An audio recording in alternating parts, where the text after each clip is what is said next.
Shalom Bapak Ibu Saudaraku sekalian, puji Tuhan.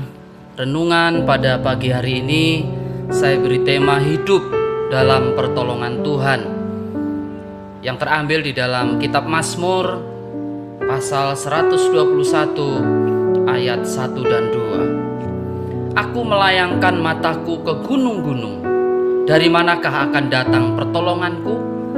Pertolonganku ialah dari Tuhan yang menjadikan langit dan bumi. Bapak Ibu Saudaraku sekalian yang dikasihi Tuhan, kehidupan yang kita jalani saat ini memang penuh dengan persoalan dan masalah. Masalah bisa datang silih berganti tanpa memandang status sosial. Bahaya juga senantiasa mengancam kehidupan kita. Oleh karena itu banyak sekali manusia yang mencari perlindungan atas hidupnya, berharap hidupnya selalu aman, terlepas dari malapetaka. Apalagi hadirnya teknologi yang dengan mudahnya kita dapat dengan cepat mengakses informasi perihal pertolongan secara instan yang bukan dari Tuhan. Tidak bisa dipungkiri bahwa hidup kita ini seperti mengarungi samudera atau lautan. Terjadi dinamika perjalanan hidup yang bervariasi. Kadang kita melewati air yang tenang, melewati batu karang yang terjal, menghadapi riak-riak kecil, dan kadang juga harus melewati gelombang atau badai yang besar. Pelaut yang ulung bukan lahir dari lautan yang tenang, tetapi dari lautan dengan ombak dan badai yang besar. Demikian pepatah. Sebagai umat Tuhan, kita harus cukup selektif dalam hal ini. Jangan sampai masalah yang kita hadapi membuat kita menghalalkan segala cara agar kita bisa mendapat pertolongan atau perlindungan. Yeremia 17 ayat 5 berkata, "Terkutuklah orang yang mengandalkan manusia dan kekuatannya." Tuhan mau agar kita senantiasa mengandalkan Tuhan dalam setiap langkah kita. Tuhan sudah tahu seberapa kemampuan kita.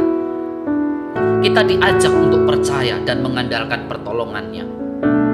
Jalan Tuhan belum tentu yang tercepat, bukan juga yang termudah, tidak selalu mulus dan rata. Jalan Tuhan sudah pasti yang terbaik. Mengapa hidup orang percaya selalu dalam perlindungan Tuhan atau pertolongan Tuhan? Yang pertama, karena Dia selalu ada untuk kita. Mujizat yang dilakukan Tuhan Yesus bukan hanya menyembuhkan orang-orang yang lumpuh, buta melihat, mati dibangkitkan, namun Dia juga bertanggung jawab atas 5.000 orang lebih yang sedang kelaparan.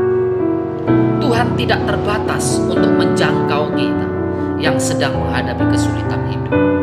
Tuhan selalu ada buat kita.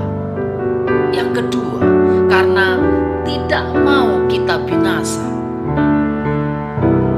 Ketika peristiwa Petrus tenggelam, Tuhan tidak membiarkan begitu saja, melainkan Tuhan segera menolong, karena Tuhan tidak mau Petrus binasa. Demikian juga dalam hidup kita, Tuhan sangat mengasihi. Tuhan tidak mau membiarkan kita manusia berdosa ini binasa karena kesalahan kita. Tuhan memberikan solusi bagi kita dengan cara mengorbankan dirinya mati di kayu salib menggantikan kita. Yang ketiga, Dia ada dalam segala tempat. Raja Daud berkata, "Kemanakah aku dapat menjauhi roh-Mu?" Daud tidak bisa lari meninggalkan Tuhan, sebab Tuhan ada di segala tempat yang Dia kehendaki. Walau pergi ke langit, Tuhan mampu menjangkau. Walau ia berada di dunia orang mati, Tuhan juga ada di sana.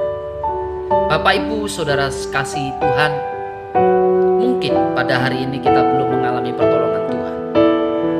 Jangan pernah berhenti untuk berdoa serta berharap pada Tuhan. Pertolongan Tuhan tidak pernah terlambat, dan dengan waktu yang tepat. Tetaplah dalam lindungan dan pertolongannya. Amin. Tuhan Yesus